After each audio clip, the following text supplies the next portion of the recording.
Hey, what's up, everybody? Welcome in Coast to Coast Podcast, special commitment edition slash regular edition. We're doing everything here tonight. This show is brought to you by Johnny T-Shirt.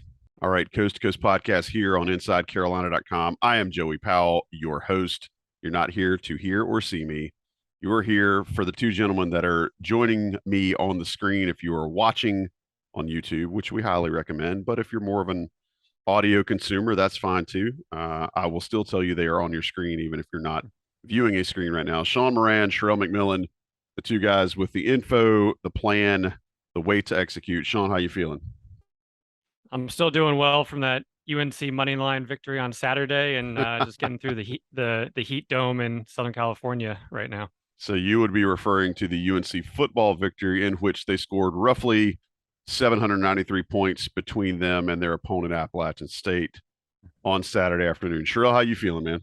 I'm good. Did you see that the basketball game against Appalachian 2 years ago was lower scoring than the football game from Saturday? I did see that, and I Yeah. appreciate you bringing it up because man, basketball on turf is fun for some. Um, it is not fun for most. We had on the radio show with Tommy Ashley and I, Inside Carolina Live, 3 hours before every kickoff. Brandon Robinson stopped by and talked with us the other day, and we were asking the guys before the Florida A&M game what kind of ball they like to watch, on football, what kind of game they like to see. And Garrison, prefers very much the, knockdown drag out. I think he actually dropped a wing tee reference. But B Rob said he wanted to see basketball on grass. So just shout out to Brandon because I'm sure if he watched this past weekend in Boone, he was quite satisfied with the style of play and defense optional situation that took place there for the football Tar Heels. But that's not why we're here. We're here because sound the commitment buzzer, which is different than the reggaeton horns that you've heard before on the show. The commitment buzzer. Cousin Drake Powell, in the 2024 class, a 6'5" wing forward from Pittsburgh Northwood High School. Cousin Drake making that hotline bling, only wants one dance, and he's going to dance with Hubert Davis and the Tar Heels. Sherelle, tell us how that went down. Uh, you know, so as we talked about before, he's got UNC has some pre-built advantages in with Powell. So you start with the fact that he lives, 5 minutes, 10 minutes down the street from UNC. Naturally, you would kind of gravitate towards that, or a lot of people would gravitate towards that. I think, secondly, both of his parents are alums. So he grew up in kind of a Carolina household. And then I think you add in the fact that, some of the players that he's watched at UNC, he really liked to emulate. He liked their games. And so you combine all that with a strong desire to one day play in the ACC, and then add all that with his official visit, which I think he was kind of blown away. If you haven't read, his commitment in his words, check that out. It should be posted by now. Um, that seemed to really kind of seal everything. Carolina may have been his leader, may have been out in front, may have been tied with another score or two, but once he went on the visit, that kind of sealed the deal. So I think it's a variety of all those things that um, led to something that we thought would happen, didn't know when it would happen. But it is good for North Carolina to be able to win this recruitment, lock it down, and now move on to the next thing in 2024. Just a great piece to build on, and a great overall player, or a really good overall player in Drake Powell. I know a lot of our listening audience and viewers that are watching this, and just Inside Carolina subscribers in general who follow uh, prep basketball in North Carolina have been a big fan of Drake Powell, and we're very much on the train that supports him a long time ago. Sean, I know he had some spots this summer where he really seemed to improve his game and acquit himself well.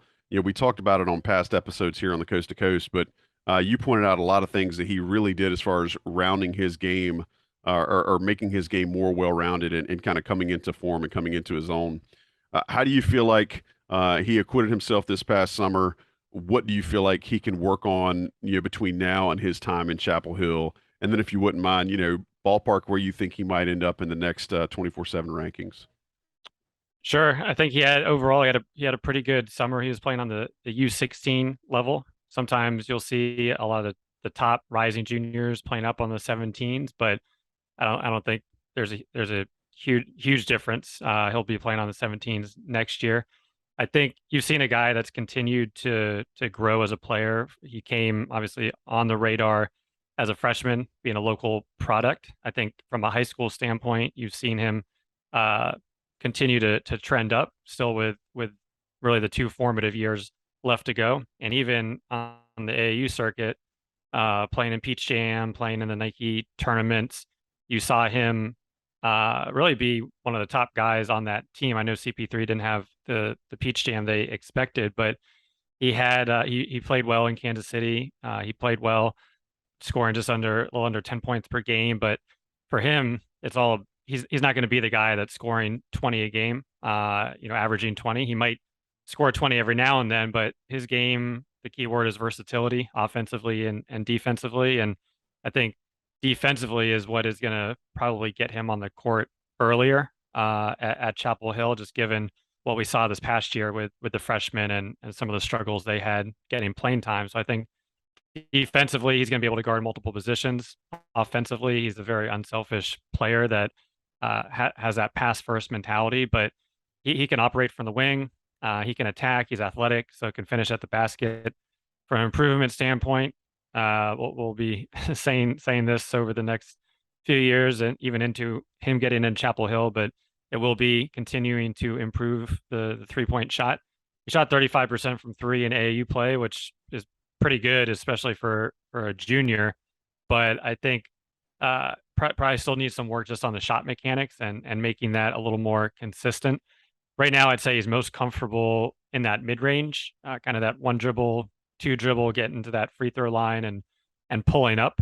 Sometimes he'll take some pretty contested or challenging shots in that area. So I think as he learns just a little better shot selection, that'll see an improvement there. But overall, a guy with strong upside, and he's also one that I don't think is going to scare away maybe the premier scorer or 5-star player that UNC is definitely focused on in the 2024 class. So right now he's ranked, I believe 76, and I could see him really not a top 50, but I think in that 50 to 60 type range is where he'll settle in going into that junior year. And then obviously a lot can change from junior to senior year. So I think I think we said it last time, but a foundational piece that you can build around and should be in Chapel Hill for several years.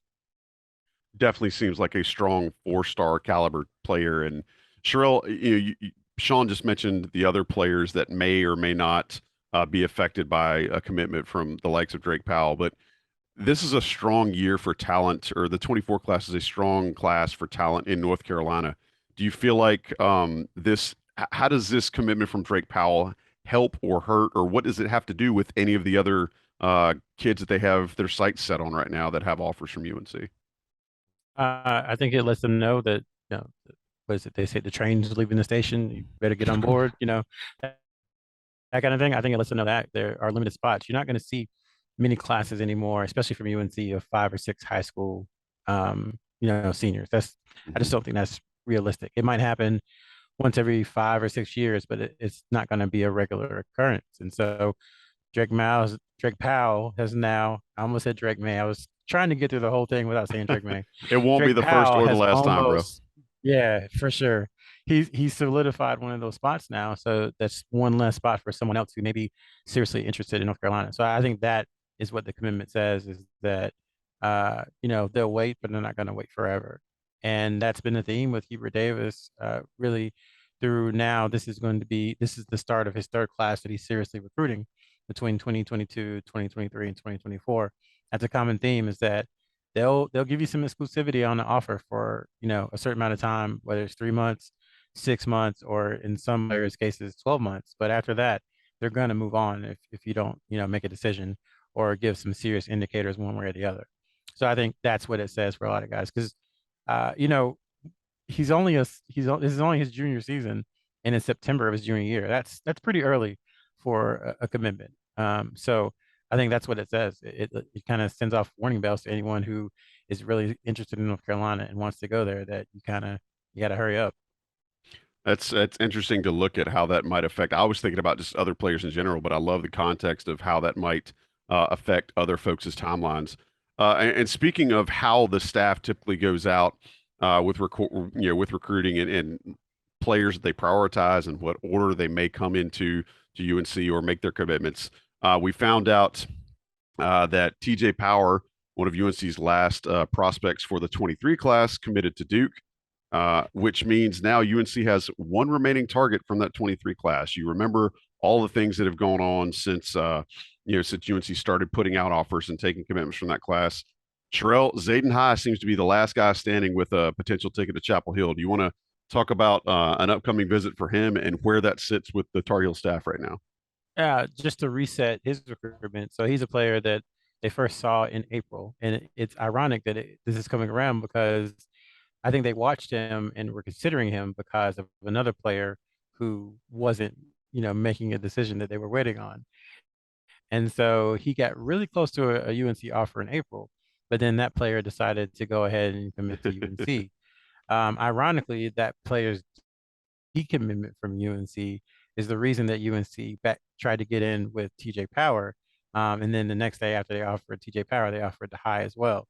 And so now that Power is gone, and one of the schools that UNC, the school that UNC lost Power to was one of the schools after the player who decommitted in April. So now they're back to Zayden, who was kind of the original backup for that slot. So Right. it's really interesting how it all played out.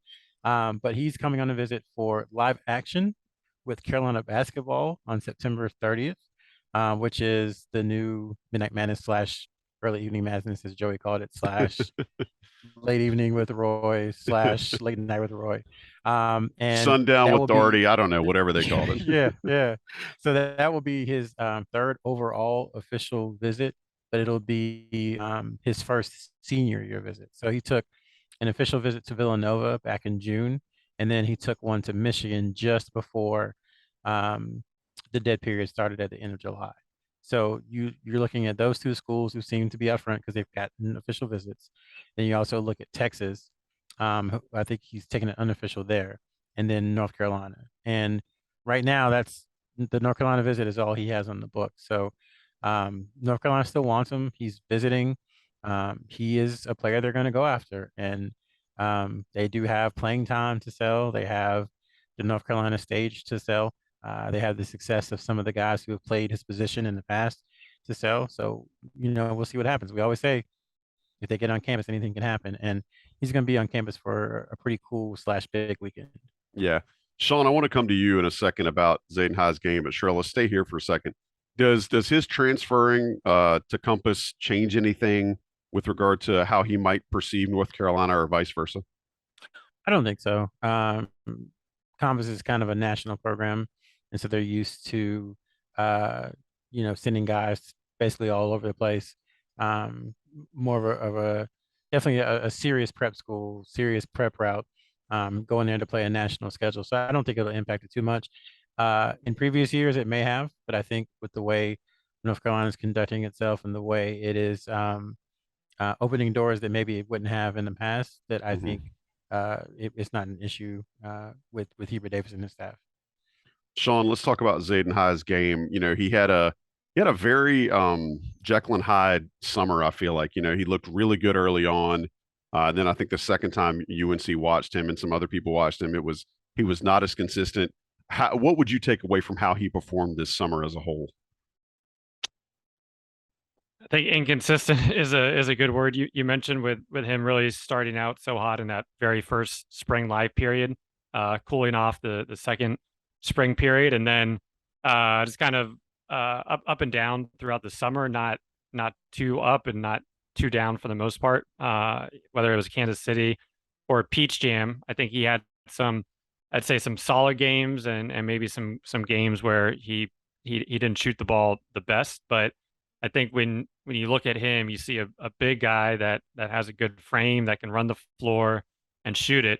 Shot 25% from three, so the numbers don't bear that out. But I think just the form and the range, I think that will be a strength as he gets down the line. Not overly athletic in terms of above the rim or blocking shots or dunking on people down the lane. So that leads you to believe, hey, this guy most likely another multi-year player, which I think will probably be a a theme from me as we talk about recruits, just in terms of one and done or being there a few years.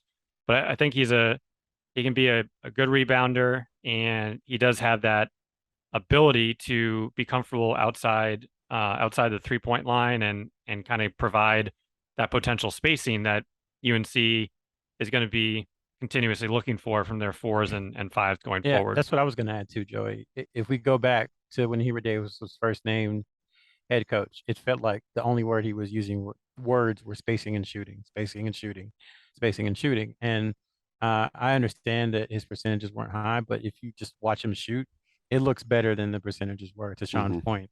So I think that's part of the appeal. And then I'd add too, man, he is a battler. Like Hubert Davis talks about wanting people who go in and ready to fight and throw the first punch and all that good stuff. And I will definitely do that. There were times when he was outmatched, strength wise or outmatched via athleticism, that he still found ways to get boards, to contribute inside.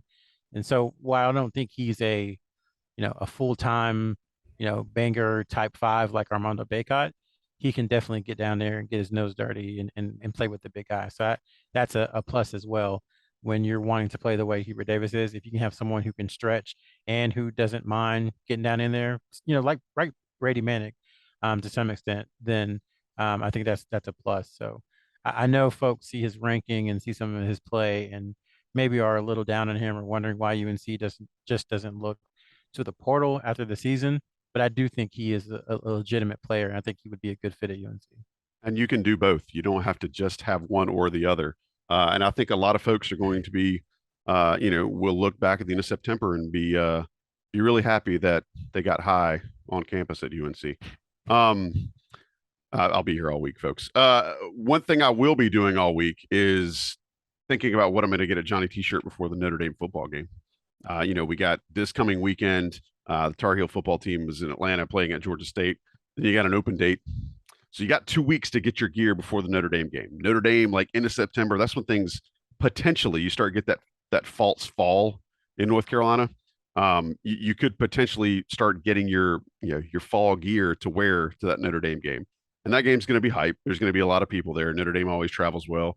They're a marquee brand, whether they're good on the field or not. So you don't want to look like a schlub at your tailgate. If you come by the Inside Carolina live show and you look like a schlub, Tommy's probably going to call you out. So make sure you go buy Johnny T-shirt. Go to johnnyt-shirt.com. Anybody that has heard me talk about them knows that I'm dead serious when I say they take care of you. They've got an amazing selection of gear, owned and operated by UNC alums, and they appreciate all we do here at Inside Carolina. Premium subscribers get an extra 10% off of their already low prices. With that, I'm going to come to you, Sherelle. I hear you also have a scoop about Johnny T-shirt.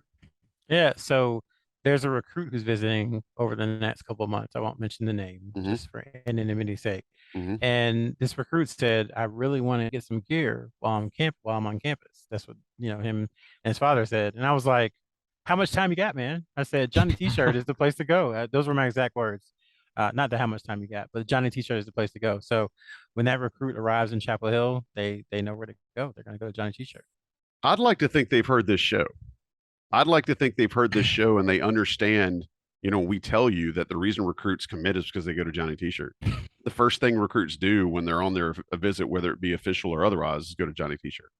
Anyway, we love them. Hope you love them. Check them out. Johnny T-shirt right there on East Franklin or johnnytshirt.com. Quick shipment, great selection, good people. I don't know what else you want from a haberdasher of UNC gear. I'll be right back after the National Guys run some ads. You're listening to the Coast to Coast podcast here on InsideCarolina.com. All right, thanks for sticking around. I'm Joey Powell. This is the Coast to Coast podcast here on InsideCarolina.com. Appreciate you guys being here. We've already told you UNC's already got the 24 class off to a good start with a commitment from cousin Drake Powell out of Pittsburgh, North Carolina. And that's not the only thing happening right now with the 24 class. As we found out this week, our guy, Sherelle McMillan, lets you know that the Tar Heels have offered Trenton Flowers, a 6'8" small forward, another North Carolina kid. Sherelle, you want to talk a little bit about Mr. Flowers? Yeah, that one caught us a little bit off guard. North Carolina, we know definitely the wing is a priority for them in 2024. They have Powell. They also have offers out to Cam Scott down in South Carolina, Trey Johnson down in Texas, Ian Jackson up in New York. So there was definitely a bevy of talent already that they had offered on the wings.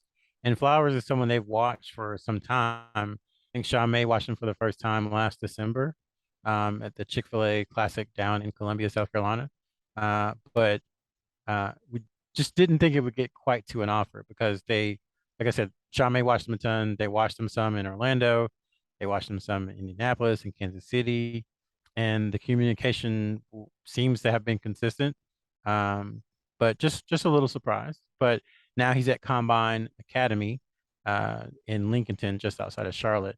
And so maybe part of North Carolina's willingness to offer is that he's closer now, that they don't have to fly to Sierra Canyon in California or go up to Huntington Prep in West Virginia. They can make the trip down 85 to see him pretty much anytime they want. So that could be a part of it as well as to why they offered now. Sean, you have any insight on what a kid like Trenton Flowers means for, for UNC? I know that, again, we've talked about, and Cheryl just alluded to it a little bit. There's sometimes the staff makes offers to kids that, you don't really get why, but maybe geographically, now that he's in the state of North Carolina, that makes sense. How do you make rhyme or reason of what an offer to a kid like that does with regard to the rest of the potential class? Can you put that in terms of his skill set, or is it like Cheryl said, it's just more emphasis on the same, wing type player that is athletic and also shoots well and is also a dude? Like, how do you take that? I think in terms of skill set, he's a little different than a lot of the other guys in the class that have been offered. I think from normally we've been outside of Powell, you've been looking at guys that can really score the ball, kind of true two guards or wings. And I think for him, he's kind of in the mold of the Lamar Odom, Penny Hardaway with the size and the ability to handle the ball and get people almost facilitate a little bit. He can score, but I think he kind of fancies himself as a point guard, which I don't think you're going to be putting him at the one right off the bat his freshman year or wherever he may end up. But I think there's probably a little more ability to do a lot versus focus on scoring from the other 2024 guards that have been offered.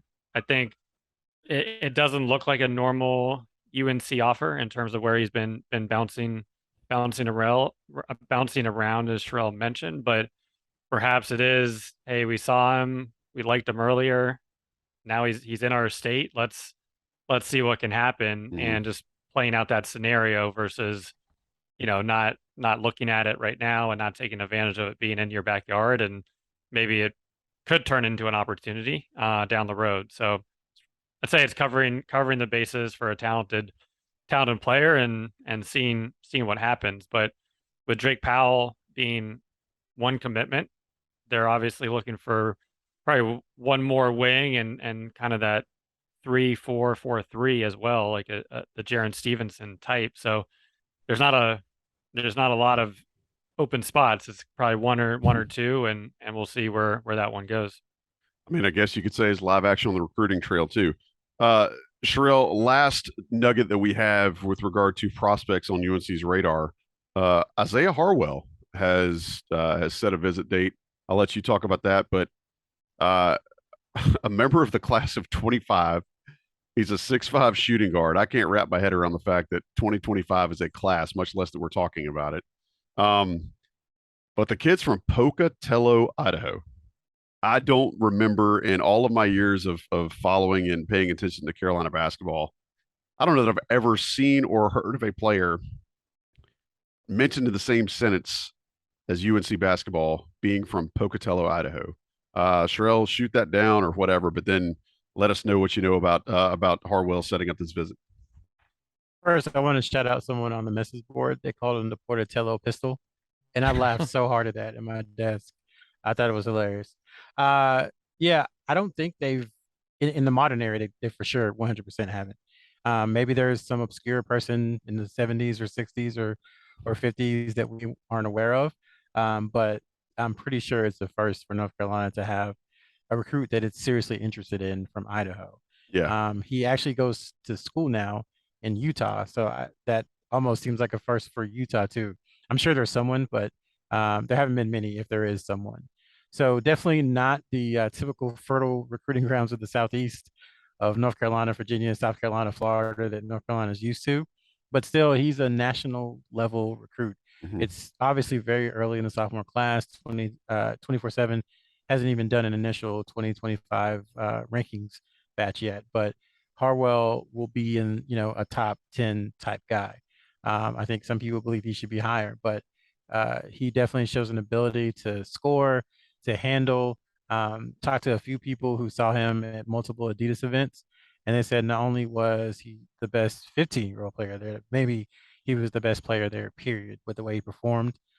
He played up 17s with Utah prospects on the Adidas circuit, and it's just very rare for someone who's leaving their true freshman season to Hmm. play 17s at all, and let alone play 17s and be, arguably the best player on the circuit.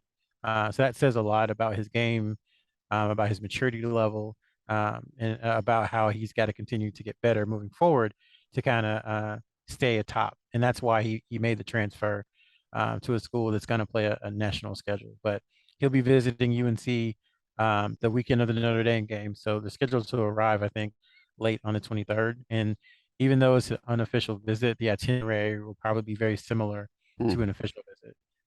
So a big deal to get a guy who's going to be that highly rated, who lives across the country, um, to come to UNC on his own dime so early in his sophomore season. So that's a good sign for North Carolina early in the recruitment. And definitely, if folks want to learn more about that after that visit takes place, certainly, we'll have it here in Inside Carolina. I mean, the only player I even know of that is from Idaho, and I don't know, Luke Ridnour, right, who played for the Bobcats for, I think, 2 cups of coffee and an old Elle magazine in 10 years ago or so, is the only person I can ever think of that's from Idaho. So shout out to Luke Ridnour, Charlotte Bobcat, all time great. Sean, you have not had a chance to see Trent Flowers, Isaiah Harwell play. I'm assuming because last time you went to Idaho, you were just hanging out with Napoleon Dynamite and actually didn't get to see any players, right? Uh, Correct on not seeing him play. I missed him down at the Adidas Seal Beach, where there was a few other freshmen playing in the U17s. Did get to see Ian Jackson there, and I know coming out of that event, one of the things we talked about with Ian Jackson was kind of throwing out his likelihood of potentially classifying up, just in Mm-hmm. terms of what he's done at the 17 level already as a rising junior, what he did on the USA basketball U17 circuit. And the question was, well, what is there to prove for him next year when he's already at the top of the class? And without knowing Hartwell's situation at all, I mean, I think with any top player now, you just have to look at that option. And if he's already playing U17s and now playing a national schedule, what's to say maybe he's only going to do 3 years in high school? So I think getting in early, I mean, especially having him come out for a visit, is fantastic. And just I think Sherelle mentioned he'll be at USA basketball, Mm-hmm. which will be a chance to play against the top of the top, and put himself in that conversation, especially given the 25 rankings haven't come out. But I think haven't seen him play in person, but have seen the highlights, and getting him on campus is definitely pretty impressive for a kid that young. Well, I'm sorry that you will not be having any, you know, backdoor excuses to go to Boise, Idaho anytime soon, especially like Sherelle said, since he's playing in Would be Utah now. nice. All right, one more nugget we want to hit before we get out of here tonight. The fall evaluation period begins on Friday. Sherelle, what do you expect the UNC coaching staff to do when that opens up on Friday? So can I start with a little bit of a story? I just want to share this because Yeah, I think hey, it's look, funny. the floor is yours. So when we write stories for IC, obviously Ben Sherman is the editor, right? And so he works on the headlines. Sometimes we work together, sometimes he does them. And in 2014, Roy Williams used the opening night of the fall evaluation period to be at Brandon Ingram's house at 12:01 a.m. And we thought it was really cool. We talked to Brandon, talked to his dad, had a nice story. And I wanted so bad for the headline to be Late Night with Roy. And Ben was like, no, it'll confuse people. I was like, no, Ben, come on. That's one of the few times I've been like, not legitimately mad, but like, just in your upset. feelings about it. Yeah, Yeah. in my feelings about a headline. So anyway, that's a funny story. So the fall evaluation period is basically the first time coaches can get back on the road since the July evaluation periods. And typically, the UNC staff goes out that first day. I would caution people though, because not all schools have workouts set up on Friday. So if they don't go see player X, that doesn't mean player X isn't a top priority. It might mean that there's a schedule conflict, or the team's not practicing that day, or they're not lifting weights, or the kid's not in school. It can mean a number of things. So I would say take that with a grain of salt. But they'll definitely be out, and they'll be focused on, I would imagine, Zay and I, and then all of their 2024 offers. Last year, the first day, they were down in Columbia at 6:30 a.m. And then they went to Combine Academy to see another player that morning. So last year was a case where I think their top two targets were the first two that they saw. But that's not always the case. And the period now goes on outside of a couple of dead periods, kind of through Christmas, basically.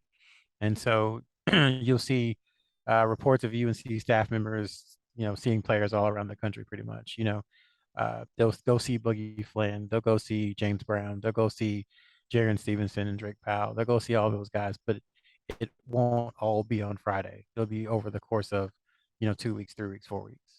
I don't know why you always got to be hating on Player X on this show, man. I know what Player X ever did to you, but Not a fan. always throwing shade on Player X on the Coast to Coast podcast.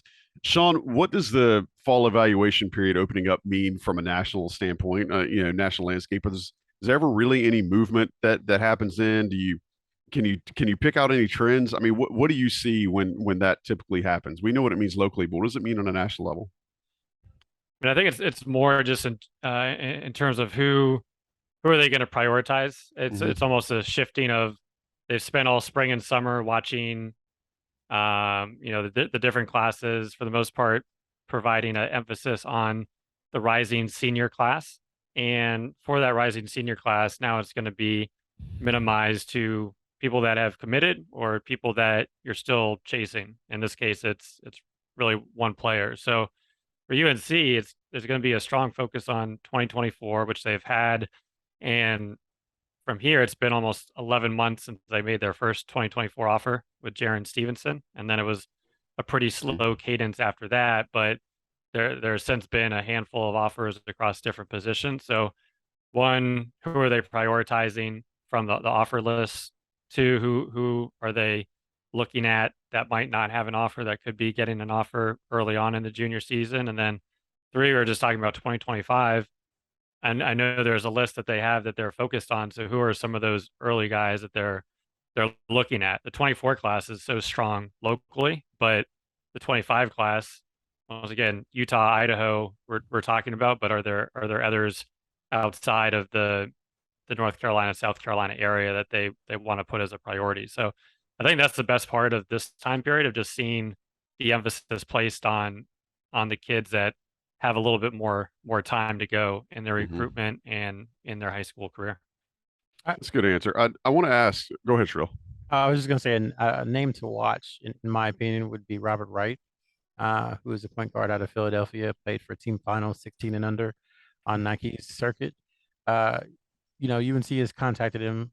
Jeff Lebo seems to be his lead recruiter. We know that UNC wants a lead guard in the 2024 class, but when you start to look at the two offers, Boogie Flynn's going to be a national recruitment where they're going to have to beat pretty much everyone. And then with Elliot Cadeau, there's always that thought that he could reclassify into 2023. So you're probably going to need to expand your board with lead guards in 2024. And I think Wright is someone who, if Hubert Davis goes and watches him work out and gets to know the family, he's someone who, could be in line for an offer down the road, if everything, goes the way that he hopes. And starts his recruitment. He's taken an official visit to Baylor. think he did it last weekend, and that's it so far. Appreciate that insight. So we will certainly keep our eyes on Mr. Wright. Guys, I wanted to ask this earlier and got a little distracted when we were talking about, you know, kind of Zayden High and him setting up his visit. Sean kind of refreshed my memory when he was talking about kind of the level of relative strength of these classes. You know, a lot of folks said the 23 class wasn't as strong or was weaker than usual, and 24 specifically in North Carolina is very strong. Do y'all feel like, and be honest with me, I know I'm kind of, I might be peeling scabs off of wounds for people, but is it safe to say that North Carolina may have failed to capitalize on the Final Four run just based on what they were able to do with the 23 class? Sherelle, I know you got some feelings. So how do you feel about that? No. Cool. We'll move on. I mean, I think I understand it. It's frustrating for folks the way the class has turned out. But if you look at what happened, less than a month after the Final Four, the national championship game, they had the number one player at the time in the class committed to UNC. Now, you can say what you want, but they had the number one player in the class in 2023 committed, along with Simeon Wilcher, who is a consensus, top 20, top 25 guy, a great class by any stretch.